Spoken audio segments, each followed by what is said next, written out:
Ήφαιστος, ο άγνωστος θεός και δημιουργός του ανθρώπου. Οι Ολύμπιοι θεοί, ενώ ήταν πλασμένοι από τους αρχαίους Έλληνες με ανθρώπινη μορφή και ανθρώπινο σώμα, διακρίνονταν για την εξαιρετική τους ομορφιά. Τα μαλλιά και το πρόσωπό τους ακτινοβολούσαν και η μορφή τους μπορούσε να μαγέψει και να γαληνέψει και τα πιο άγρια θηρία της φύσης.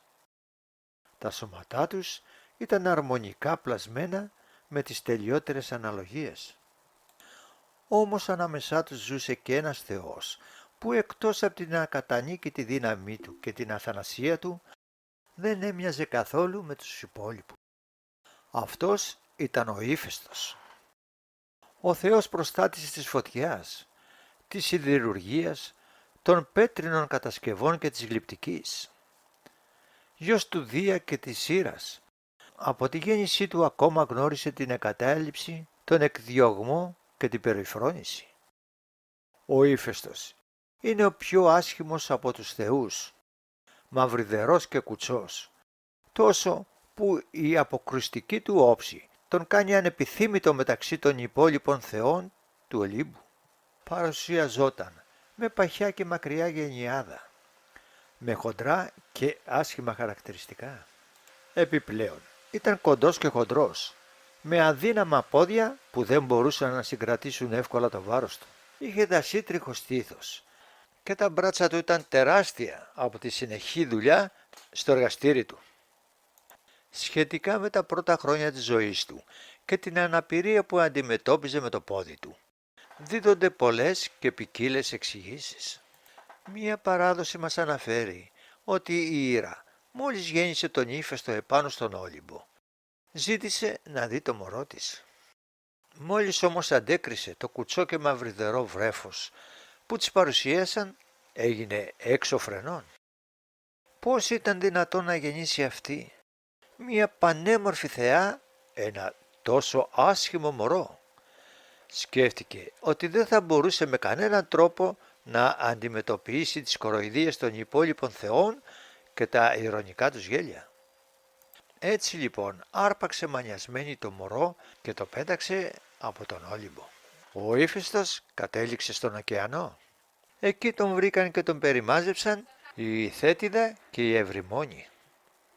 Ο Ήφαιστος πέρασε μαζί τους τα 9 πρώτα χρόνια της ζωής του, σε μια θαλάσσια σπηλιά, το παλάτι του Νηρέα. Με τα κοράλια και τα μαργαριτάρια, ο Ήφαιστος έφτιαχνε θαυμαστά κοσμήματα στις θεές που τον προστάτευαν. Έτσι τους έδειχνε την αγάπη και την ευγνωμοσύνη του. Ένας άλλος μύθος διηγείται ότι ο Ήφαιστος έπαθε το ατυχές γεγονός σε μεγαλύτερη ηλικία.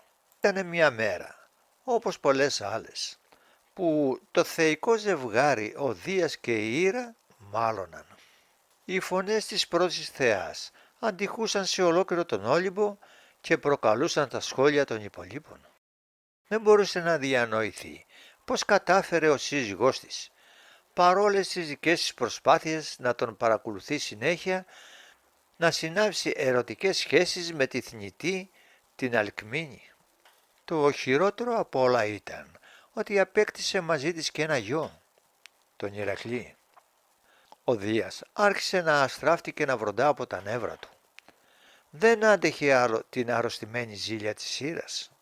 Ο καημένος ο Ήφαιστος σε αυτόν τον τρικούβερτο καύγα πήρε το μέρος της μητέρας του. Ο πατέρας του τότε, θολωμένος καθώς ήταν από την οργή του, άρπαξε το άσχημο γιο του που ποτέ δεν τον συμπάθησε πραγματικά και τον πέταξε με όλη του τη δύναμη κάτω από τον Όλυμπο. Ο Ήφαιστος μία ολόκληρη ημέρα στροβιλιζόταν στην ατμόσφαιρα και τελικά κατέληξε με ορμή επάνω στη λίμνο. Το σώμα του βρόντιξε σε κάποια βράχια του νησιού και από τότε ο Ήφαιστος κουτσάθηκε για όλη του τη ζωή. Γενικά, τα πρώτα χρόνια της ζωής του ο Ήφαιστος έζησε μακριά από τον Όλυμπο και είτε από μόνος του είτε με τη βοήθεια κάποιου δασκάλου έγινε ο πρώτος τεχνίτης ανάμεσα στους θεούς. Οι γονείς του δεν τον αντιμετώπισαν ποτέ ως ίσο με τα υπόλοιπα παιδιά τους. Ο Ήφαιστος ήταν καλόκαρδος και υπομονετικός. Όμως, πάντα σκεφτόταν τη συμπεριφορά των γονέα του και εκνευριζόταν. Τον έπιανε το παράπονο και πολλές φορές έπαιρνε την εκδίκησή του. Ενδιαφέρον παρουσιάζει ο μύθος, στον οποίο ο Ήφαιστος στη γιορτή της μητέρας του στον Όλυμπο της κατασκεύασε και της έδωσε ως δώρο ένα ολόχρυσο θρόνο με ανάγλυφες καλιστές παραστάσεις από τη ζωή των θεών. Μόλις της το πρόσφερε, η Ήρα αμέσως το δοκίμασε με μεγάλη χαρά και ικανοποίηση, αφού όπως ήταν γνωστό, οι κατασκευές του Ηφαίστου δεν είχαν εισάξιες του. Πέρασε λίγη η ώρα και η Ήρα άκουγε και συνομιλούσε με τους υπόλοιπους θεούς από το νέο της θρόνο. Όταν όμως θέλησε να σηκωθεί, διαπίστωσε πως κάτι τέτοιο της ήταν αδύνατο.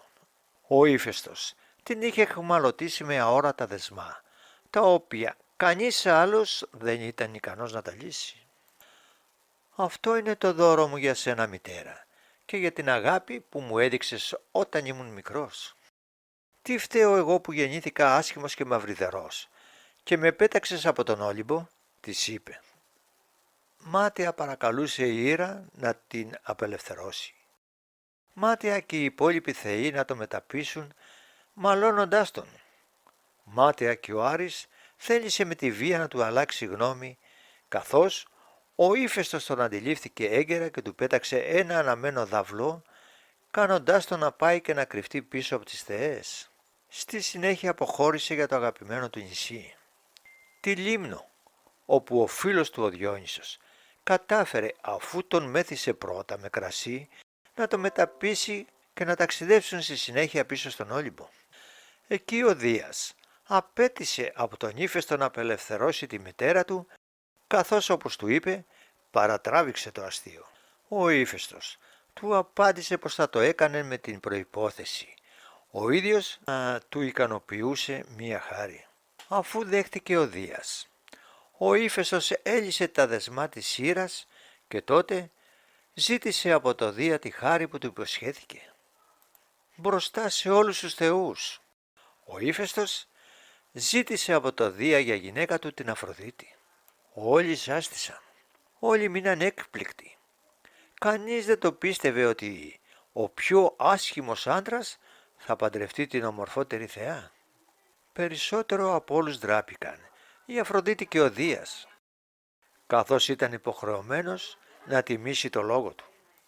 Έτσι η θεά του έρωτα και της ομορφιάς έγινε σύζυγος του πιο άσχημου από τους θεούς. Ο Ήφαιστος ήταν ο θεϊκός σιδηρουργός. Κατασκεύαζε όπλα, παλάτια, κοσμήματα, όλα περίτεχνα και σπουδαία. Το παλάτι του στον Όλυμπο, ολόχρυσο με πολύτιμους λίθους στολισμένο. Τα δώρα του στους θεούς ασύλληπτης έμπνευσης και ομορφιάς. Αυτός δώρισε στο Δία την αιγίδα που μετά έδωσε στην Αθηνά και το σκύπτρο του, στη Δήμητρα το δρεπάνι, στον Απόλλωνα και την Άρτεμη τα χρυσά του βέλη, στον ήλιο το λαμπερό του άρμα και στον Διόνυσο το ολόχρυσο κύπελό του. Αυτός κατασκεύασε τα όπλα του Αχιλλέα που του ζήτησε η μητέρα του η Θέτιδα. Ακόμη στον Ήφαιστο αποδίδεται και η κατασκευή του τάλου.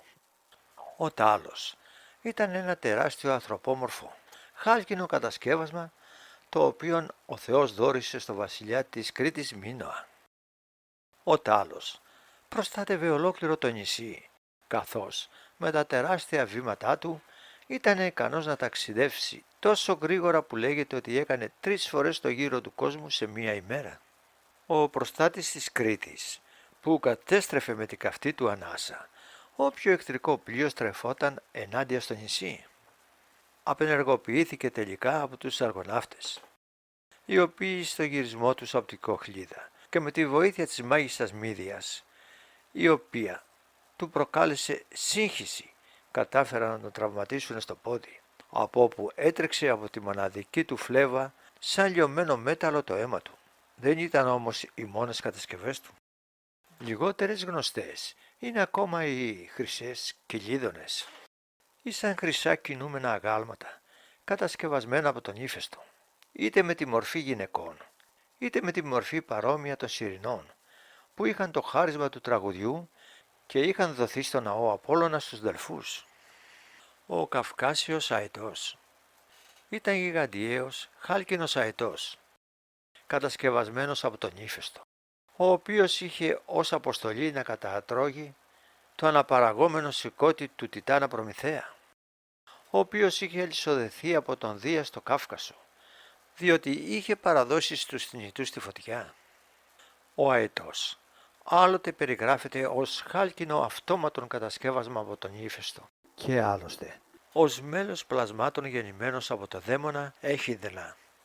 Στα αδελφά πλάσματα περιλαμβάνεται ο λέον της Νεμαίας και η Λερναία Ύδρα, χρυσός και αργυρός Κύων, σκύλος, κατασκευασμένοι από τον ύφεστο.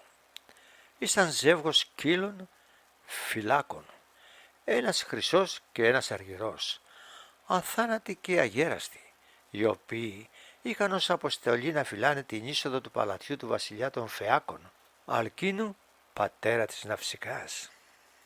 Χάλκινοι ταύροι, ζεύγος χάλκινων ταύρων, με πύρινη αναπνοή, κατασκευασμένοι από τον ύφεστο για το βασιλιά της Κοχλίδας Αιήτ, υπήρξαν από τους άθλους του Ιάσονα, ο οποίος προκειμένου να πάρει το χρυσόμαλο δέρας έπρεπε να ζεύσει τους εν λόγω ταύρους και να σπείρει ένα χωράφι χρησιμοποιώντας ως αλέτρι τα μαγικά δόντια του δράκοντα.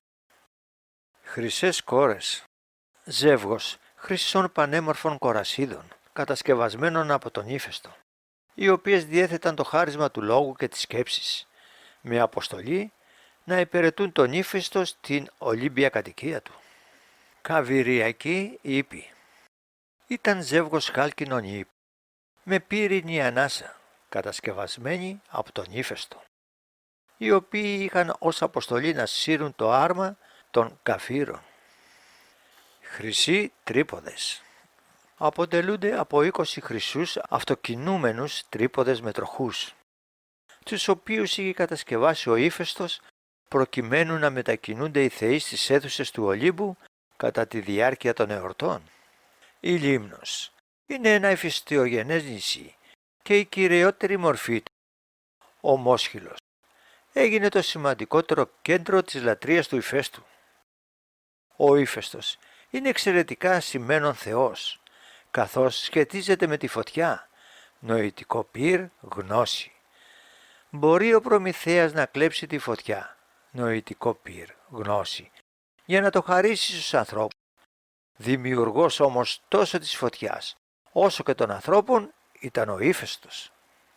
Ο ύφαιστος θεωρούταν ο θεός των μεταλλουργών και σιδηρουργών, οι οποίοι διδάχθηκαν από αυτόν την κατεργασία των μετάλλων και τη χρησιμοποίηση της φωτιάς. Ο ύφαιστος λατρευόταν στη Λίμνο όπου βρισκόταν το εργαστήρι του σιδηρουργού Θεού. Δεν είναι φυσικά τυχαίο πως στη Λίμνο τελούνται τα σεπτά και πανάρχια καβύρια μυστήρια. Σύμφωνα με το λίμνιο συγγραφέα Φιλόστρατο, κατά τη διάρκεια των καβυρίων μυστηρίων, έσβηναν όλες τις φωτιές επί 9 ημέρες σε όλο το νησί. Την ένατη ημέρα έφτανε στο λιμάνι ένα πλοίο που το είχαν στείλει στη Δήλο για να φέρει τη φωτιά. Το περίμενε ανυπόμονα ένα μεγάλο πλήθος που όλο το διάστημα προσευχόταν. Σαν έφτανε το πλοίο στο λαό, μοίραζαν τη φωτιά, όχι για καθημερινή χρήση, μα για των τεχνητών τα εργαστήρια. Άρχιζε και πάλι στο τόπο μια νέα ζωή. Δεν είναι φυσικά επίσης τυχαίο πως το πυρ αποτελούσε στην αρχαία και όχι μόνο σκέψη, το βασικό συστατικό της δημιουργίας του σύμπαντος. Ο Πυθαγόρας δίδασκε λόγου χάρη πως όλα τα ουράνια σώματα περιστρέφονται γύρω από ένα κεντρικό πυρ με αρμονία. Πιο συγκεκριμένα, σύμφωνα με τον Ιωάννη Στοβαίο, ανθολόγιο, το κοσμολογικό πρότυπο του Πυθαγορείου Φιλόλαου, τοποθετείτο το πυρ στο μέσον, στο κέντρο, το ονομάζει αιστεία των πάντων, οίκον του Διός, μητέρα των Θεών, βωμό και συνοχή και μέτρο φύσεως. Επίσης τοποθετεί ένα δεύτερο πυρ, ανώτατο όλων, που περιέχει μέσα του τον κόσμο. Το κέντρο, λέει, είναι από τη φύση του πρώτου. Γύρω-γύρω από αυτό 10 διαφορετικά σώματα εκτελούν το ομαδικό τους χορό. Γι' αυτό το λόγο, το ιερό πυρ συμβολιζόταν από την ιερή και άσβεστη αιστεία κάθε βωμού και ναού, αλλά και οικειών. Το όνομα του ηφαίστου προέρχεται από τη ρίζα άουφ, του δασινόμενου ρήματος άπτο, που σημαίνει ανάβω, καίω. Συνεπώς, ύφεστος είναι αυτός που καίει, ο πύρινος, σύμφωνα δε με το Σοκράτη, Πλάτων, Κρατήλος, περί ονομάτων. Το όνομα ύφεστος σημαίνει ο φωτεινός από το φέστος, προσλαμβάνοντας το γράμμα ήτα. Στη Λίμνο τιμούσαν τον ύφεστο και ως θεό θεραπευτή. Δώρο του για τη φιλοξενία των λιμνίων ήταν η υπερήφημη θεραπευτική λιμνία γη. Γι' αυτό το λόγο, ο Φιλοκτήτης, ο διάσημος τοξοβόρος των Ελλήνων, κατά την εκστρατεία της Τρίας, αφέθηκε εδώ, ώστε να γιατρευτεί από την πληγή του από το δάγκωμα φιδιού με τη λιμνία γη. Η συνεισφορά και ο συμβολισμός του ηφαίστου, τόσο στη θεϊκή όσο και στην ανθρώπινη ιστορία, είναι υποτιμημένη. Το πυρ και η μεταλλουργία είναι ενδεικτικά της σπουδαιότητας των δυνάμεων που εκφράζει ο Θεός. Το σημαντικότερο όλων όμως είναι η αναπηρία του Θεού. Πώς μπορεί ένας Θεός να είναι κουτσός, έστω και μετά από ατύχημα? Στην πραγματικότητα, τιμωρία. Ας δούμε τι μας αποκαλύπτουν οι αρχαίες πηγές. Τη δική σας, 1000 χρόνια πριν τη δική μας, παίρνοντας το σπέρμα σας από τη γη και τον ύφεστο.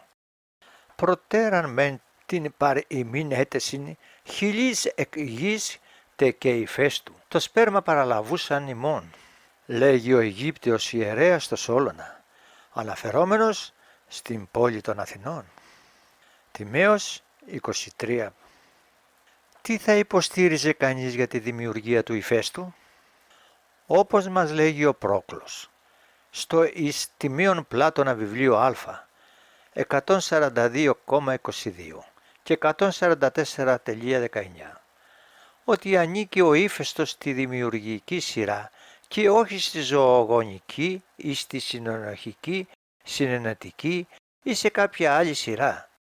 Το δηλώνουν οι θεολόγοι των Ελλήνων, παρουσιάζοντας τον να δουλεύει το χαλκό και να κουνάει τα φυσερά και γενικά σαν εργατοτεχνίτη. Ότι είναι δημιουργός των αισθητών και όχι των ψυχικών ή των νοητικών έργων. Και αυτό το δηλώνουν οι ίδιοι. Γιατί η κατασκευή του εσώπτρου και η χαλκία και η χολία και πάντα τα τι αυτά σύμβολα της περί αισθητών αυτού ποιήσεως έστι. Αλλά και ότι είναι δημιουργός είναι φανερόν από τους ίδιους, οι οποίοι λένε ότι αυτός έπεσε από ψηλά, από τον Όλυμπο, μέχρι γης και υμνούν όλες τις υποδοχές των εγκοσμίων θεών σαν ηφαιστότευτους. Αν, λοιπόν, υποστηρίζουμε ότι τα πράγματα έχουν έτσι, τούτος ο Θεός θα είναι ο καθολικός δημιουργός της σωματοειδούς απόστασης συστάσεως και τας εμφανής έδρας προευτρεπίζων προετοιμάζει τον Θεόν, συμπληρώνοντας τα πάντα για τη μία ενιαία αρμονία του κόσμου, γεμίζοντας όλα τα δημιουργήματα με σωματική ζωή και διακοσμώντας και συγκρατώντας με τα είδη τη σκληρότητα και την πυκνότητα της ύλης. Γι' αυτό λοιπόν λέγεται από τους θεολόγους των Ελλήνων ότι χαλκεύει, δουλεύει το χαλκό ως στερεών και αντιτύπων ενεργάτης. Αλλά επειδή ο χαλκαίος ο ουράνιος ως μίμημα το πνοή του και του ουρανού ποιητής δημιουργός χαλκουργός. Χολεύειν δεν αφότερης της ποσήν. Είναι χολός, κουτσός και τα δύο του πόδια, επειδή είναι δημιουργός των εσχάτων τελευταίων όντων και της προόδους του όντος. Όντως, για τέτοια είναι τα σώματα και επειδή δεν μπορεί πλέον να προχωρήσει σε άλλη τάξη και επειδή είναι δημιουργός του σύμπαντος που δεν έχει σκέλη πόδια, όπως θα πει ο Πλάτων στο Τιμαίο 34α. Λέγεται ότι πέφτει από ψηλά στη γη, επειδή απλώνει τη δημιουργία του σε ολόκληρη την αισθητή ουσία. Είτε, λοιπόν, κάποιοι υποστηρίζουν ότι υπάρχουν φυσικοί λόγοι, φυσικές λογικές αρχές, μέσα στο σύμπαν, είτε σπερματικές αρχές. Πρέπει να αναγάγουμε την αιτία όλων αυτών σε τούτο το Θεό, γιατί αυτό το οποίο δημιουργεί η φύση, βασιζόμενη μέσα στα σώματα. Αυτό διαπλάθη και τούτος ο Θεός με το τρόπο το θεϊκό, κινώντας τη φύση και χρησιμοποιώντας την σαν όργανο για τη δική του δημιουργία. Γιατί και η έμφυτη θερμότητα προέρχεται από τον ύφεστο και παράγεται από αυτόν για σωματική δημιουργία. Την καθολική αιτία, λοιπόν, των γιγνωμένων γεννημένων όντων οπλάτων στο Τιμαίο 24D Παύλα ε, την ανοίγαγε σε αυτόν το Θεό. Επειδή όμως χρειάζονται και ύλη τα γινόμενα και γεννημένα όντα, γιατί και οι ουράνιοι θεοί δανείζονται μέρη του σύμπαν, τα οποία θα επιστραφούν και πάλι πίσω. Μόρια εκ του παντός ως ευθύης, αποδοθισόμενα, Τιμαίος 24ε. Με το τρόπο πολύ θαυμαστό την έχει υποδείξει και αυτήν με τη γη. Γιατί και στο ίδιο σπέρμα υπάρχουν λόγοι, λογικές αρχές και υπόστρωμα στο οποίο αυτές οι αρχές εφαρμόζονται. Και οι πρώτες προέρχονται από τη τέχνη του ηφαίστου, ενώ το δεύτερο από τη γη, γιατί στο συγκεκριμένο πλατωνικό χωριό, ως γη, πρέπει να εννοήσουμε κάθε υλικό αίτιο. Όχι επειδή οι Αθηναίοι ήταν αυτόχθονες, αλλά επειδή και ολόκληρο την γένεση συνηθίζουν να την αποκαλούν γη και κάθε τι υλικό να το αποκαλούν γήινο. Αναγκαστικά, λοιπόν, τα σπέρματα προέρχονται από τη γη. Όργανο, λοιπόν, του ηφαίστου είναι το πυρ και η ύλη η γη. Η δια του πυρός κινούμενη ζωογονούσα, ενώ η ίδια είναι απεψυγμένη, παγωμένη. Γι' αυτό και στο συγκεκριμένο χωριό έχει χρησιμοποιηθεί σαν να παίζει τον ρόλο της ύλης για τον ύφεστο. Και γι' αυτό έχει υποθεί ότι το σπέρμα του ηφαίστου μαζί με τη γη πραγματοποίησε τη γέννηση των Αθηναίων. Γιατί και κατά το μύθον ο ύφαιστος Ερών της Αθηνάς άφηκε το σπέρμα εις γήην και από εκεί βλάστησε των Αθηναίων γένος. Πάντα λοιπόν και γενικά ο ύφαιστος είναι ερωτευμένος με την Αθηνά, επειδή μιμείται με τα αισθητά έργα της νοητικής της ιδιότητα. Και αθηναϊκέ ψυχέ μάλιστα κατά ταύτην του ηφαίστου την ενέργεια δέχονται τας οχήματα παρ' αυτού και εισικίζονται, εκαθιστώνται στα σώματα που λαμβάνουν υπόσταση από τους λόγους του ηφαίστου, οι οποίοι έχουν λάβει το συναίσθημα, σύμβολα της Αθηνάς και από τη γη, γιατί αυτός είναι πριν από τη φύση ο τελεστής, τελειοποιητής των σωμάτων, βάζοντας σε καθέναν τους διαφορετικό σύμβολο των θεών.